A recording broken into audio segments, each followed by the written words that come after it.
it's really the same narrative I hear over and over again, is that this would be very, very difficult.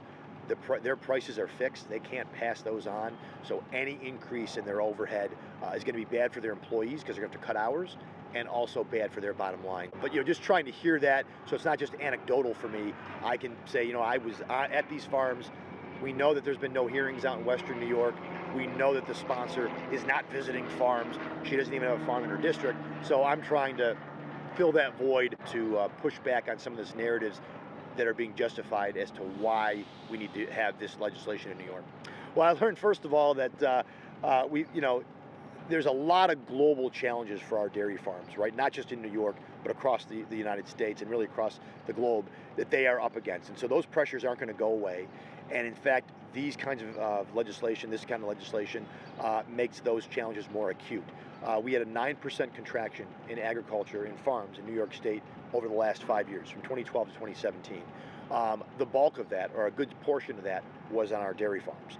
Whether it's labor, whether it's the fact that their prices are fixed, they don't have a lot of leeway there, and there's a lot of milk out there, and more milk than people are drinking. So those are challenges. So when you add this onto that, when you have minimum wage, you add this legislation onto it. I mean, their workers, they're saying they want 60 to 65 hours. If that's all time and a half over 40, they're going to reduce that, which means their workers are going to go seek employment elsewhere.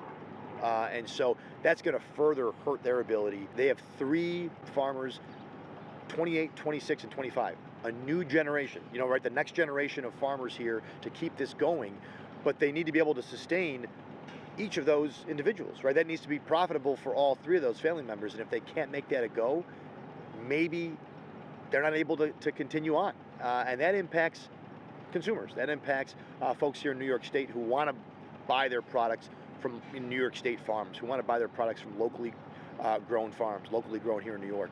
And so every time we add on to the burden here, and especially when it's being done by people who haven't stepped foot on a farm, who don't understand the dynamics of what they're doing, I think that should be real cause for concern for all New Yorkers.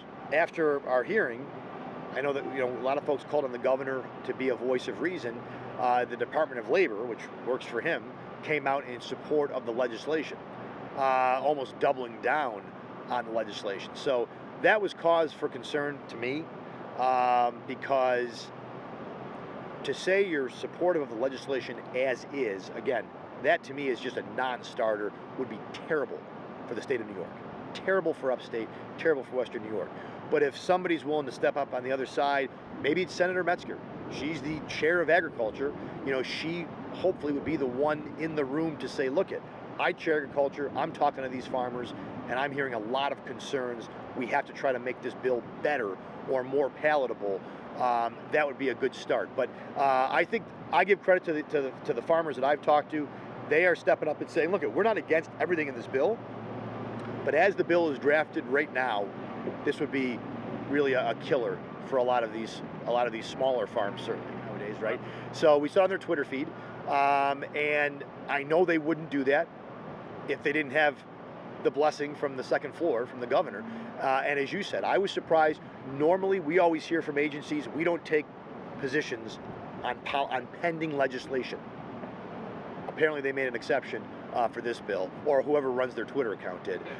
So I found that to be problematic, and just encourages me to continue to double down on our efforts to try to do what we can do. As I told the folks here at Reyncrest Farms, we're here to try to fill that policy void, that someone cares enough to be out here and hear from them and try to maybe make the argument that this is not a simplistic issue.